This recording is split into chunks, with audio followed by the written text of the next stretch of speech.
What's up guys, it's Paraly5er here. Today we're going to be ranking all of the tier 1 weapons in Grounded. Now previously when I did these tier lists, I split it into melee and ranged weapons, but this time we're going to split it into different tiers, starting with tier 1 today. So let's jump right into the tier list. First up we have the Acorn Shovel. Now we are ranking these purely based as weapons and comparing them to each other as weapons. So for a weapon, the Acorn Shovel is D tier. This is the worst weapon on the list. It's god-awful. There's no use for it. No mutations that affect it. You obviously shouldn't use it as a weapon. It's not actually a weapon, but it's in the tools and weapons category. So for that reason, it's on the list, and it's going in D tier. Up next, we have the Lava Blade. This is a sword, works with Blade Master, and inflicts poison upon hit. Now, obviously, you don't typically have these kind of mutations this early into the game, but I do really like this weapon, and I'm going to put it in B tier. The reason I don't typically use this weapon too much is it's just a bit of a pain to craft. You have to kill lava, which usually means I have to go out of my way to go and find them. Typically, I just won't bother with this. I'll just move on to tier 2 before I even think about going to kill some lava to make this weapon. I think it also requires grub hide, which is also a bit of a pain.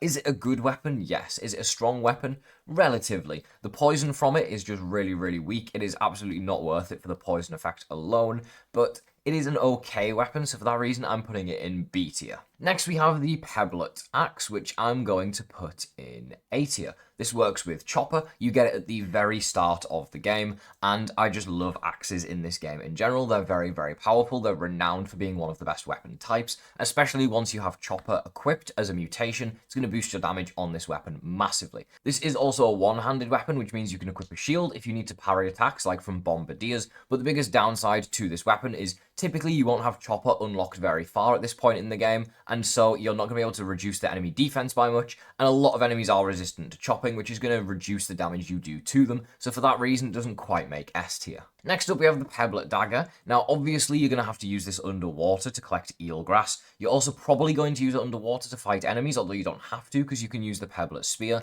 I'm going to put this in C tier. I'm not a fan of the daggers in this game at all, especially not the Pebet one. It is really weak. I don't like using it unless I have to use it to take on the diving bell spiders, but outside of the water, I will exclusively never use this weapon. It just isn't that good at all. So for that reason, it goes in C tier. Despite being easy to craft, it just isn't very strong. Up next, we have the Pebet Hammer, which I'm also going to put in C tier.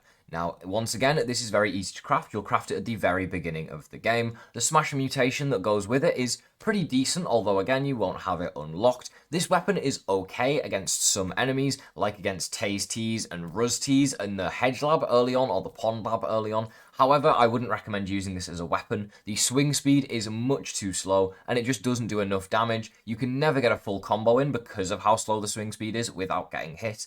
The advantages here are it is pretty good against those robots, or those enemies weak to busting, and it also can be used with a shield, which is always useful if you have that option, because it just means you can parry more attacks. Next up, we have the Pebet Spear. I'm going to put this in A tier alongside the Pebet Axe. Spears are very powerful, especially when thrown. If you're very good at the throwing spear technique, where you throw it and pick it back up instantly while also damaging the enemy, then this can do a lot of damage very, very quickly. This is a stabbing weapon, and a lot of enemies are resistant to stabbing. However, with the throwing technique, it does much more damage. This isn't really as important. It does work with Javelineer, which is a very good mutation, and it is very, very easy to craft.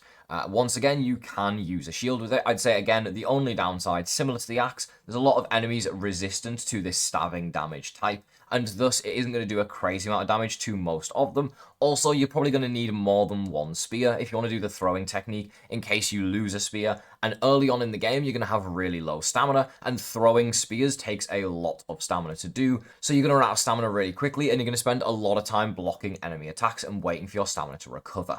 Speaking of waiting for stamina to recover, we have the Spiky Sprig next. I'm going to put this one in S tier. Now this one can be obtained about halfway through the tier 1 grind, and you're going to need thistle needles to craft it, which is a bit more than quite a few of these weapons on the screen. However, it is the most powerful weapon here. While it does require a lot of stamina, similar to throwing spears, and this is the biggest downside to it, it is simply so powerful. It is two-handed, meaning you can't use a shield with it, but you can always switch to a shield and switch back to the weapon if you need to. When you hit an enemy with this, it's going to inflict a very strong bleed effect, which is going to reduce their health even more, which is also good against enemies that run away, like red ants. And these guys can be a pain to kill in the early game, but if you've got this weapon, it's going to stop them from running away. Throwing this weapon is extremely powerful and does so much stun and almost always cancels enemy attacks. If you're fighting a ladybug, for example, if the ladybug's about to hit you, you throw your club at it and it instantly is going to cancel the ladybug's attack. And as long as you can keep repeating and throwing your club over and over, you can kill ladybugs without getting hit a single time, and you don't even have to parry a single time either. This weapon is insanely strong and by far the best tier 1 weapon. Next up we have the Sprig Bow. I'm going to put this in D tier. I'm going to be honest, the Sprig Bow is horrendous. I've used it before plenty of times, and it is really, really weak. I'm not a huge fan of the bows in general in this game. The Bard's bow is probably the only one I would use, and then obviously the crossbows are where I would switch. I wouldn't use a regular bow. These things just don't do enough damage. It's really, really weak. It is pretty easy to get in the early game, but it's a bit of a pain because you require like gnat fuzz and stuff, which is annoying, but it's just really not worth having, and you're not going to use it against things like mosquitoes. You maybe will need it for fireflies, but honestly, I'd wait until you get a crow crossbow to take on any fireflies anyway, so I wouldn't really bother. Next, we have the Brat Bursts. I'm going to put these in B tier.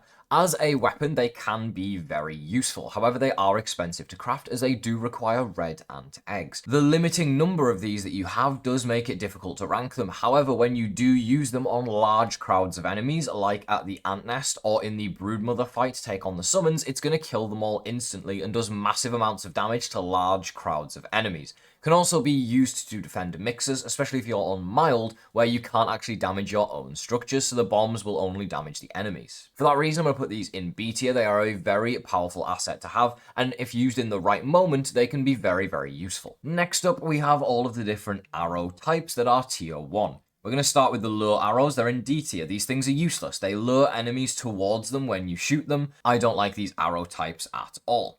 The regular arrows, I'm going to say, are a solid A tier. I love these. They're easy to craft, they're cheap to craft, and these are the arrows I typically use the most of because they shoot in a straight line. When you shoot them, they go where you shoot. Unlike things like the splinter arrows, they have way more drop-off. These regular arrows have the least drop-off. They do the least damage as well. I kind of prefer feather arrows as my favorite kind of arrows, but I would say for a tier 1 item, the regular arrows are very useful, and I find myself using them even later into the game of Grounded, when I can just spam a bunch of arrows and not worry about having to pick them up, because I know that I'm going to be able to just craft some more as soon as I get home. The gas arrows right here, I'm going to put these in B tier. These can be good, but you are going to damage yourself if you're not careful. If you're on mild or if you have a gas mask on, then these are very, very strong. They're going to do a lot of gas damage to your enemies. And as long as you're safe, you're going to be damaging these enemies pretty strongly, and it's going to help you massively with certain fights. These can also be used in the Broodmother boss fight, along with the Brat Bursts, to take out the summons. So for that reason, I'm going to put them in B tier. They're not too expensive to craft, and they're pretty useful. Next, we have the Pollen Arrows. I'm also going to put these in B tier. These are typically meant to be used for grounding flying enemies when you shoot them. However, this doesn't always work because some flying enemies have too much stun,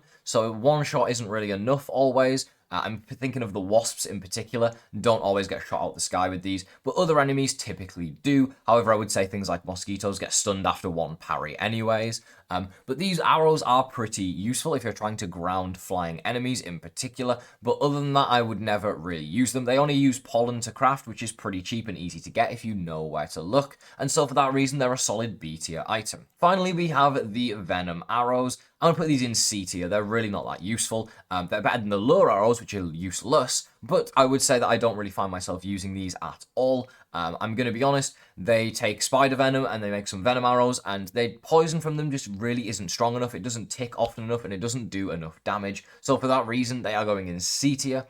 That is my final tier 1 weapons list. Let me know what you think in the comments below. If you enjoyed this video, don't forget to leave a like on it. I will see you in the next Grounded video. Have a great rest of your day.